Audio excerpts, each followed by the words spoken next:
What's up, internet? I've just finished doing some disk benchmarks on various different hard drives that I had lying around. Bit of backstory, I do a lot of software compiling now. Traditionally I don't need a lot of local storage, but for a project that I'm working on at the moment I do need a lot more than I had. So I've been trying to figure out the best solution for that with hard drives that I just had lying around. I think I've got some pretty interesting results out of it. I may have even dispelled a few myths about RAID in the process. So I've been using Crystal DiskMark to do the testing, and this is the SSD. Pretty standard from what you would expect from an SSD. It's an Intel 330 series, 128 gig. Nothing really to comment on there. This disk isn't going to be touched. Regardless of the outcomes of what I can come up with, this is staying intact. It's got the operating system on there, all of the programs. I can't afford to touch that. The most important results to look at for this is 4K and the 4K QDepth test. They are for small file operations, which traditionally that is what software compiling relies on. So moving on to the hard drives. This is a 320GB Western Digital Green. It's 5900 RPM.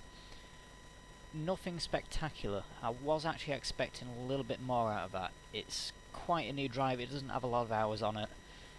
I was expecting close to 200 megasecond out of that in sequential tests. The 4K and the 4K QDepth, that's pretty standard for a hard drive. You'll see later on, I've got a lot to talk about with especially the write figures. Next up we've got a 250GB Samsung F1. This is from 2007, it's got a lot of hours on it. But I was quite surprised it's still managing to do quite well in the sequential tests. The 4K and the 4K QDepth, that's again totally standard for a hard drive. A little bit better than the 320GB Western Digital.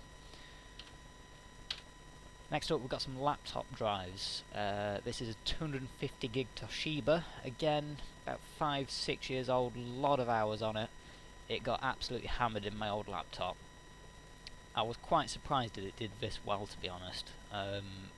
For a 5400 RPM drive like this I was expecting maybe 45 megasecond on the sequential. 4K QDepth, standard, nothing changing so far. This is all single disk testing. Again, another laptop drive, 250GB Seagate this time. This was impressive. I wasn't expecting that from it. Again, it's a 5400 RPM drive. Far exceeded my expectations. 4K, 4KQ, no real changes yet. Still single drive. Now we move on to some RAID. This is using the RAID on the chipset, so it's kind of hardware RAID. It's sometimes referred to as fake RAID.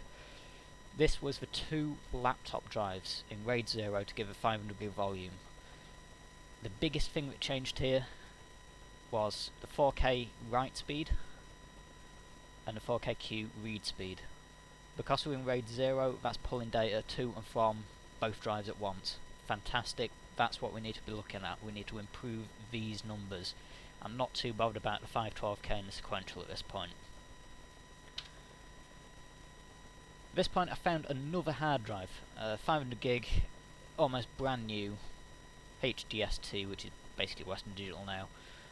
It's a 6GB drive, and wow, numbers speak for themselves on sequential. That is impressive for a drive like this. Again, it's only 5400 RPM, but those sequential speeds, that's what you would sometimes expect off a full-size desktop drive at 7200 RPM. But again, being single drive, 4K, 4KQ, nothing impressive. So now I was starting to think more about software RAID. If we go back, that's the hardware fake RAID for the two laptop drives. So I tried the same setup but using software RAID. Pretty much exactly the same. All those numbers are within the margin of error. That could change between reboots that much. We're well within 1-2 megasecond on sequential. 4K, 4KQ, pretty much identical. So that might actually dispel a myth about RAID. There's people who believe the hardware or a fake RAID is going to be much faster. There's people who think the software RAID is going to be much faster. The software RAID is going to be more dependent on your processor. I'm lucky enough to have 2 Xeons in here. It's not a problem for me, so they perform absolutely identical, give or take, within reason. So from this, I would say if you've got a modern processor, software RAID is going to be just fine for you. It's got its own advantages and disadvantages. I'm not going to go into that. If you're interested, look it up. Now it got a bit stupid. This one is actually called Stupid RAID 00. So I took the 2 laptop 250GB drives, put them in a hardware RAID 0. Then I took the 500GB HDSD drive and put that in software RAID 0 with the existing hardware RAID. Completely stupid, don't do it. It gives you some nice numbers, but that's about it. That is just asking for trouble. RAID likes to be balanced. It likes to have identical drives on both sides of an array. If it doesn't have that, or you have performance differences in a drive, you're in for trouble. It's going to end in tears, that one. So, as much as it gives some nice numbers, I'm not doing it. It's stupid. Another stupid one. This was, again, those 2 laptop drives, the 250GB laptop drives, in RAID 0 on hardware, but this time I put them in the RAID 1 with the 500GB laptop drive. This was lackluster. I was expecting a lot more from it. Sequential speeds took a massive hit. I wasn't expecting that. The write speeds, maybe. The read speeds, I don't know what was going on there. I was expecting close to the RAID 0 speeds for reading. The only really good thing that came out of this was 4K sequential, the 4K QDepth test on read speed. Because it had the advantage of multiple spindles, I did get a nice boost out of that. But I'm more interested in write speeds for my workload. So I got the stupidity out of my system, done that, got some nice numbers. I went for a sensible RAID 5. This was the 250GB Samsung drives, the 250GB laptop drives in a 3-disc RAID 5. Tough to really get anything out of this. This had no advantage to me over the stupid 01. I was really quite disappointed with it, to be honest. I don't know if it was because I didn't initialize the volume first, whether the controller was having to do a lot more work than it should have. Maybe, but the write speeds, that wouldn't have been a factor. That was only really for the read speeds here, but that was pretty poor from what I was expecting. So we might have a myth dispelled about RAID 5 there, that it gives you a great performance boost. It doesn't. I've used RAID 5 in the past, exactly the same results. It does not give you a performance boost. It is there purely as data redundancy. You can lose a drive with this, and your data's fine. It'll be dog slow until you rebuild the array, but your data will be fine without one of these drives in. That's the advantage of your RAID 5, not performance. So, with that in mind, I went to what I've dubbed a sensible RAID 0. This was with those same 3 drives from the RAID 5, but in a RAID 0 instead. Now, people are going to say, that's not sensible. Ish. I'm not too bothered about the data that's going to be stored on these. If I lose a drive, nah, whatever. I don't really care about it. I can just rebuild the data. The read speeds here on sequential test, that was good. Not as good as the stupid RAID 0, but that was to be expected. This isn't as stupid. Nice performance boost on the 4K and the 4K QDepth. These are the right numbers that I was looking at getting. Because we've got the advantage of 3 spindles all being accessed, read and write at the same time, we do basically get a linear increase in results here. This 4K read speed, that is to do with the stripe size of the array. I've left it at default 128 kilobytes. If I was to lower that to, say, 64K or 32K, I would expect to be seeing some increase in this 4K. Because the stripe size is rather large, it will only access 1 disk at a time for this test.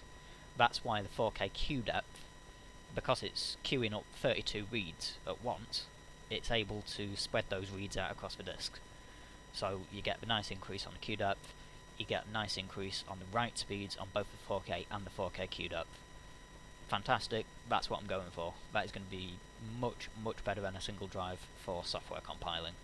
As I say, the project I'm working on at the minute, it wants huge amounts of disk space for a full build. The build takes hours.